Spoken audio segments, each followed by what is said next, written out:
Lesson number 47, short tense. There are three kinds of tense: present, past and future, and every one of them has four kinds. First is a continuous. So there are 24 English tenses in English language.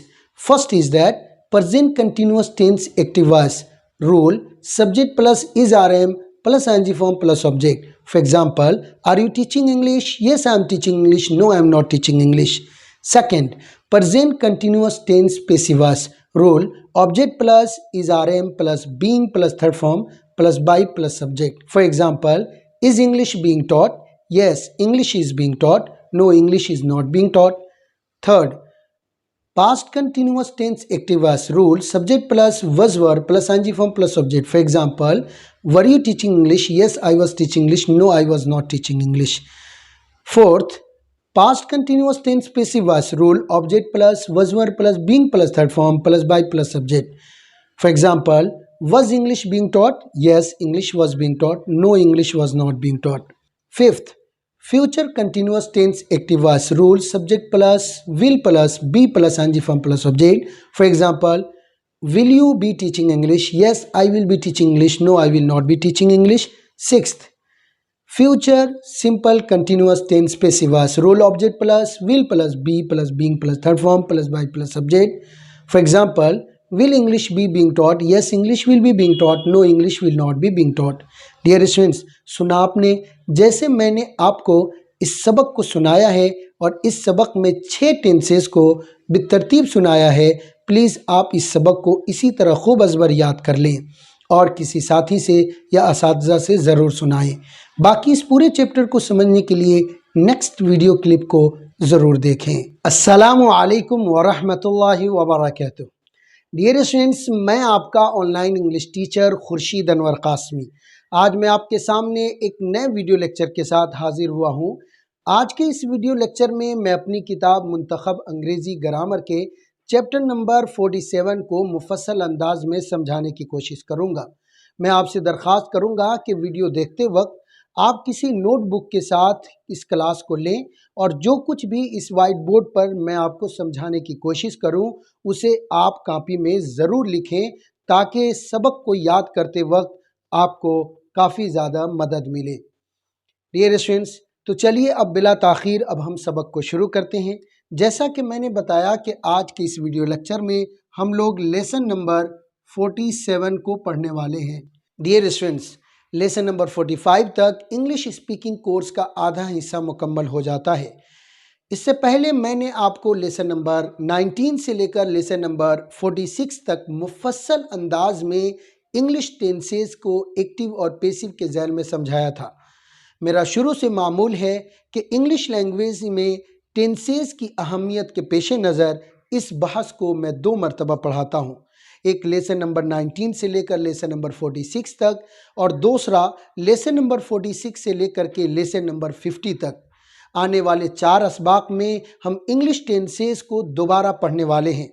याद रहे कि आने वाले 4 असबाक में हम English tenses को बहुत मुफस्सल अंदाज में नहीं बल्कि शॉर्ट में पढ़ने वाले हैं। डियर स्टूडेंट्स, आने वाले 4 असबाक आपके लिए बहुत ज़्यादा इम्पोर्टेंट है। अगर मैं आपसे यूँ कहूँ कि आने वाले 4 असबाक में आप इंग्लिश लैंग्वेज के लिए इतनी ज़्यादा मेहनत कीजिए कि आपको ज़िंदगी भर याद रहे कि मैंने अपनी लाइफ में सबसे ज़्यादा मेहनत लेसन नंबर 47, 48, 49 और 50 में किया है, क्योंकि आने वाले 4 असबाक को खूब अच्छी तरह याद करके आप अपनी इंग्लिश की दुनिया बदल सकते हैं। इंग्लिश लैंग्वेज में टेंसेस के अंदर कन्फ्यूज़न को हमेशा के लिए दूर कर सकते हैं। इन 4 असबाक में मेरी कोशिश रहेगी कि मैं आपको हर सबक का नाम, उसके ताल्लुक़ से एक स्ट्रक्चर और उसकी छोटी सी चंद मिसालें आपके जहन में याद कराने की कोशिश की जाए। तो चलिए डियर स्टूडेंट्स, बिला ताख़ीर अब सबक को शुरू करते हैं। इंग्लिश टेंसेस को समझाने के लिए again I am going to write here tense. What is the meaning of tense? You know very well, tense means ज़माना, tense means time, and there are 3 kinds of tense. हमारे पास English language में 3 तरह के tense होते हैं। पहले को PRESENT present, and second is that PAST past, and third is F-U-T-U-R-E, future. Dear students, there are three kinds of tense: present that is going on, past that we have passed, and future that will come. Future वो है जो आएगा, present वो है जो चल रहा है, पास्ट वो है जो गुजर चुका है। इन तीनों ज़मानों को डिस्क्राइब करने के लिए इंग्लिश लैंग्वेज में चार तरीके के क्लासेस आते हैं। पहला है कंटिन्यूअस, दूसरा सिंपल, तीसरा होता है परफेक्ट और चौथा होता है परफेक्ट कंटिन्यूअस। आज के इस लेसन में हम सिर्फ कंटिन्यूअस टेंसेस को पढ़ने वाले हैं और लेसन नंबर 48 में हम सिंपल टेंसेस को पढ़ेंगे। लेसन नंबर 49 में हम परफेक्ट टेंसेस को पढ़ेंगे और लेसन नंबर 50 में परफेक्ट कंटिन्यूअस टेंसेस को पढ़ेंगे। तो चलिए आइए हम देखते हैं कि what is continuous. Dear students, I am going to write here CONTINUOUS. I have written here continuous. What is the meaning of continuous? लफ्ज़ continuous ये continue फेल से मुश्तक है। इसका मतलब होता है इस्तिमरारी, यानी वो कार्य जिसे हमने शुरू कर दिया है और वो अभी चल रहे हैं। आमतौर पर जब कभी हम उन कामों के बारे में बातचीत करते हैं जो शुरू होकर चल रहे हैं, उसके सिलसिले में जब कभी भी हम उर्दू या हिंदी ज़बान में अब लफ्ज़ों को बोलते हैं तो लफ्ज़ों के अंत में रहा, रही, रहा, रही, रहे पाया जाता है। इस तौर पर पीछे भी मैंने आपको समझाया था कि रहा, रही, रहे ये कंटिन्यूअस की अलामत है। आप इसे अलामत तस्वूर कीजिए। अब इनके साथ तीन सूरत हाल है। या तो आप रहा, रही, रहे के साथ प्रेजेंट की अलामत लाइएगा और प्रेजेंट की अलामत है, हो, जबकि पास्ट की अलामत है था, थी, थे, एंड फ्यूचर की अलामत है गा, गी, गे। डियर स्टूडेंट्स, अब अगर आपके सामने उर्दू और हिंदी ज़बान में कोई भी ऐसा जुमला आए जिसमें ये दोनों अलामतें मुश्तरका तौर पर पाई जाती हो, यानी उस जुमले में रहा भी पाया गया हो और है भी पाया गया हो, तो उस सूरत में आप उसे प्रेजेंट कंटिन्यूअस तस्वूर कीजिएगा। और अगर उसमें रहा, रही, रहे के साथ था, थी, थे पाया गया है तो आप उसे पास्ट कंटिन्यूअस टेंस तस्वूर कीजिए। और अगर उसमें रहा, रही, रहे के साथ गागी गे लगा हुआ है तो आप उसे फ्यूचर कंटिन्यूअस टेंस तस्वूर कीजिए। डियर स्टूडेंट्स, आज के इस वीडियो लेक्चर में हम कंटिन्यूअस टेंसेस के एक्टिव और पैसिव दोनों पहलू को समझने वाले हैं। इंग्लिश लैंग्वेज में कंटिन्यूअस टेंस में ACTIVE एक्टिव वॉइस को अगर आप समझना चाहें तो इसकी तीन किस्में होगी: present continuous tense active voice, past continuous tense active voice और future continuous tense active voice. Active voice ऐसे जुमलों को कहा जाता है जिसके अंदर काम के करने वाले का इल्म हो। इस तरह इंग्लिश लैंग्वेज में सिंपल कंटिन्यूअस टेंस की तीन किस्में होगी। नंबर एक, present simple continuous. I am going to write here. Number एक, PRESENT, present simple continuous.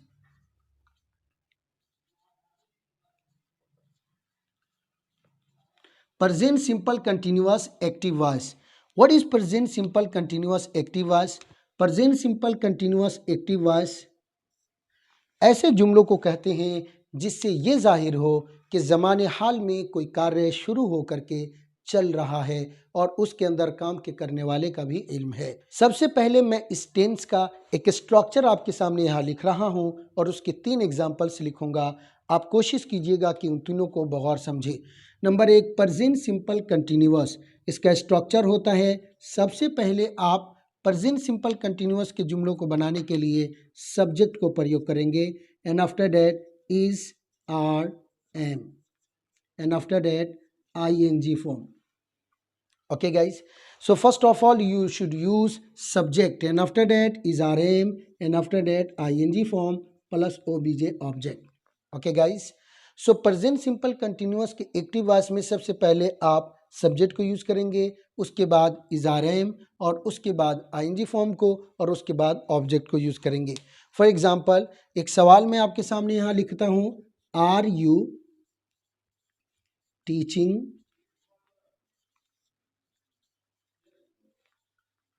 English. Are you teaching English means that क्या आप अंग्रेजी पढ़ा रहे हैं। अगर आप पढ़ा रहे हैं तो आप कहिएगा yes I am teaching English, हाँ मैं अंग्रेजी पढ़ा रहा हूँ। और अगर आप इंग्लिश नहीं पढ़ा रहे हैं तो आप कहेंगे no I am not teaching English. So here is a present simple continuous active voice, that is a subject plus is rm plus ing form plus object. For example, are you teaching English? Yes, I am teaching English. No, I am not teaching English. Next is that PASSIVE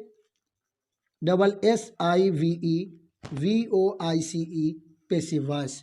Here is also present simple continuous tense passive voice. If you want to make present simple continuous tense passive voice, so how you can make? Firstly, I am going to tell you what is present simple continuous tense passive voice. Urdu और हिंदी ज़बान के ऐसे जुमले जिससे ये जाहिर हो कि ज़माने हाल में कोई कार्य किया जा रहा है, करने वाला कौन है मालूम नहीं। जैसे इंग्लिश पढ़ाई जा रही है, मुझे बुलाया जा रहा है, तुम्हें मारा जा रहा है। इन तमाम जुमलों में करने वाले का कोई इल्म नहीं है।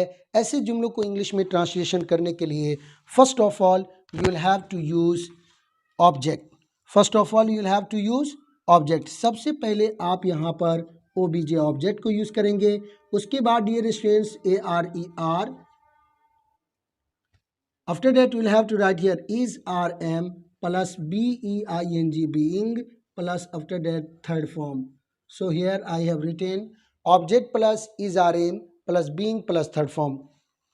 फॉर एग्जाम्पल, अगर मुझे कहना है कि क्या इंग्लिश पढ़ाई जा रही है, सो you can say that is English BEING being TAUGST taught. हाँ, अगर इंग्लिश पढ़ाई जा रही है तो क्या बोलिएगा, यस इंग्लिश इज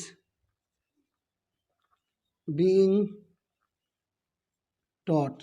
और अगर इंग्लिश नहीं पढ़ाई जा रही है तब आप बोलेंगे no English is not BEING being TAUGST taught. So here I have written is English being taught. क्या इंग्लिश पढ़ाई जा रही है? अगर पढ़ाई जा रही है तो आप कहिए yes English is being taught, और इंग्लिश नहीं पढ़ाई जा रही है तो आप कहिए no English is not being taught. Dear students, this is a point number 1 and this is a tense number 2। ये टेंस नंबर 2 है। This is tense number 1 and this is a tense number 2। ये tense number 1 है और ये tense number 2 है। Now I am going to teach you tense number 3, that is a not a present continuous tense, that is a past continuous tense, past simple continuous tense. What is past simple continuous tense?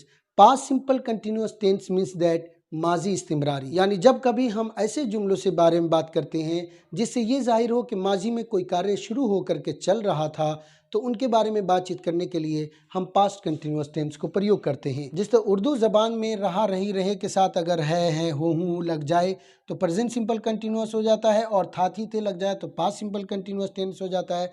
उसी तरीके से English language में अगर आप इस helping verb को change कर दें, बाकी पूरी कंडीशन सेम उसी तरह रहे, तो वो पास्ट कंटिन्यूअस टेंस हो जाएगा। फॉर एग्जांपल, यहाँ पर मैं लिख रहा हूँ सब्जेक्ट और उसके बाद इज RM के बजाय मैं इज को वज से और आर को वर से तब्दील करके सब्जेक्ट प्लस वज वर plus ING form plus object. For example, अगर मुझे ये कहना है कि क्या आप इंग्लिश पढ़ा रहे थे, तो मैं कहूँगा वर यू टीचिंग इंग्लिश, तो आप इसका जवाब देंगे yes I was teaching English, और अगर नहीं पढ़ा रहे थे तो जवाब दीजिएगा no I was not teaching English. तो देखा डियर स्टूडेंट्स, सिर्फ हेल्पिंग वर्ब को चेंज कर देने की वजह से पास्ट कंटिन्यूअस टेंस बन जाएगा। बाकी प्रेजेंट कंटिन्यूअस टेंस का सेम स्ट्रक्चर वही होता है जो पास्ट कंटिन्यूअस टेंस का स्ट्रक्चर है। Dear students, now I am going to teach you tense number 4, and here I am going to teach you past continuous tense passive voice. What is past continuous tense passive voice? Past continuous tense Urdu और हिंदी ज़बान के ऐसे जुमलों को कहेंगे जिससे ये जाहिर हो कि कोई कार्य माजी में किया जा रहा था, करने वाला कौन था मालूम नहीं। फॉर एग्जाम्पल, इंग्लिश पढ़ाई जा रही थी, वे लोग मारे जा रहे थे, मुझे बुलाया जा रहा था। ये सारे जुमले past continuous tense passive voice से ताल्लुक़ रखते हैं। ऐसे जुमलों को इंग्लिश लैंग्वेज में ट्रांसलेशन करने का भी बहुत आसान स्ट्रक्चर है। ऑब्जेक्ट अपनी जगह पर रहेगा, सिर्फ आपको हेल्पिंग वर्ब को चेंज करना है। ऑब्जेक्ट के बाद में आप हेल्पिंग वर्ब वाहिद सब्जेक्टों के साथ वज और जमा सब्जेक्टों के साथ वर को प्रयोग करेंगे और उसके बाद being plus third form plus by plus subject आएगा। फॉर एग्जाम्पल, अगर कहना है कि क्या इंग्लिश पढ़ाई जा रही थी, तो इसकी आप इंग्लिश बना सकते हैं वज इंग्लिश बीइंग टॉट। हाँ, इंग्लिश पढ़ाई जा रही थी तो yes English was being taught. और अगर इंग्लिश नहीं पढ़ाई जा रही थी तो आप बोलेंगे no English was not being taught, इंग्लिश नहीं पढ़ाई जा रही थी। Dear students, now I am going to teach you tense number 5 and that is a future continuous tense active voice. What is tense number 5? Tense number 5 क्या होता है dear? FUTURE, future simple continuous tense active voice. Future simple continuous tense active voice किसे कहते हैं? उर्दू और हिंदी ज़बान के ऐसे जुमले जिससे ये जाहिर हो कि आने वाले ज़माने में कोई कार्य शुरू हो करके चल रहा होगा। फॉर एग्ज़ाम्पल, ट्रेन आ रही होगी, हम लोग बैठे हुए होंगे, वे लोग इंतज़ार कर रहे होंगे। ऐसे जुमलों को इंग्लिश लैंग्वेज में future simple continuous active voice कहा जाता है। ऐसे जुमलों को भी इंग्लिश लैंग्वेज में ट्रांसलेशन करने के लिए सिर्फ हेल्पिंग वर्ब को चेंज करना होगा, बाकी पूरी तरतीब वही है जो प्रेजेंट सिंपल कंटिन्यूअस टेंस या पास्ट सिंपल कंटिन्यूअस टेंस के अंदर हुआ करती थी। फ्यूचर सिंपल कंटिन्यूअस टेंस के अंदर किस हेल्पिंग वर्ब को प्रयोग किया जाता है? I am going to write here that is a will and after that be. So if you want to make future simple continuous tense active voice, so you will have to use subject and after that will and after that be and after that ing form plus object. For example, क्या आप पढ़ा रहे होंगे? Its translation is that will you be teaching English? अगर आप पढ़ा रहे होंगे तो आप बोलिएगा yes I will be teaching English, और अगर आप नहीं पढ़ा रहे होंगे तो आप बोलिएगा no I will not be teaching English, I will not be teaching English. Dear students, now I am going to tell you something about tense number 6। अब मैं आपको टेंस नंबर 6 के बारे में कुछ बताने वाला हूँ। टेंस नंबर 6 में future simple continuous tense passive voice को जिक्र किया गया है। What is future simple continuous tense passive voice? Urdu और हिंदी ज़बान के ऐसे जुमले जिससे ये जाहिर हो कि आने वाले ज़माने में किसी कार्य को किया जा रहा होगा, कोई काम किया जा रहा होगा, करने वाला कौन है मालूम नहीं। फॉर एग्जाम्पल, वे लोग मारे जा रहे होंगे, हमें सताया जा रहा होगा। ऐसे जुमलों को इंग्लिश लैंग्वेज में ट्रांसलेशन करने के लिए सेम वही तरतीब है जो पास्ट सिंपल कंटिन्यूअस या present simple continuous passive voice की थी, सिर्फ इसके अंदर हेल्पिंग वर्ब को चेंज करना है। फॉर एग्जाम्पल, यहाँ ऑब्जेक्ट है, ऑब्जेक्ट के बाद में डियर स्टूडेंट्स आप यहाँ पर विल को प्रयोग करेंगे एंड आफ्टर दैट बी रहेंगे। Object plus will plus object के बाद आप यहाँ पर विल को प्रयोग करेंगे एंड आफ्टर दैट बी को प्रयोग करेंगे, plus being plus third form अपनी जगह पर रहेगा। फॉर एग्जाम्पल, अगर मुझे ये कहना है कि क्या इंग्लिश पढ़ाई जा रही होगी, तो हम यहाँ कहेंगे will English be being taught. और अगर कहना है कि हाँ इंग्लिश पढ़ाई जा रही होगी, so you can say that English will be being taught. और अगर आप ये कहना चाहते हैं कि नहीं इंग्लिश नहीं पढ़ाई जा रही होगी, so you can say that no English will not be being taught. नहीं, इंग्लिश नहीं पढ़ाई जा रही होगी। डियर स्टूडेंट्स, अब मैं लास्ट में आपसे ये दरख्वास्त करूंगा कि आप इस पूरे चैप्टर को खूब अजबर ऐसे ही याद करें जैसा मैंने आपको इब्तिदाई वीडियो के अंदर सुनाया था। प्लीज़ आप इस सबक को याद करने में बिल्कुल कमी कोताही मत करें। कल तक आप इंग्लिश लैंग्वेज के इस 6 टेंसेस को इतना अजबर याद करें कि अगर कोई शख्स आपसे ये कहे कि 2 नंबर का टेंस सुनाइए तो फौरी तौर पर आप सुना सकें। Number 2, present simple continuous tense passive voice rule, object plus is are am plus being plus third form plus by plus subject. Conjugation, will English be being taught? Yes, English will be being taught. No, English will not be being taught. और अगर कोई आपसे ये कहे कि आप 5 number का tense सुनाइए तो फौरी तौर पर आप सुना सकें। Number 5, future simple continuous tense active voice rule, subject plus will plus be plus ING form plus object. For example, will you be teaching English? Yes, I will be teaching English. No, I will not be teaching English. और अगर कोई आपसे ये कहे कि 1 number का tense सुनाइए तो आप उसे सुना सकें। Number 1, present simple continuous tense active voice rule, subject plus is are am plus ING form plus object. For example, are you teaching English? Yes, I am teaching English. No, I am not teaching English. Dear students, आज के इस video lecture में इतना ही। हमारी मुलाकात फिर किसी नए वीडियो लेक्चर के साथ होगी।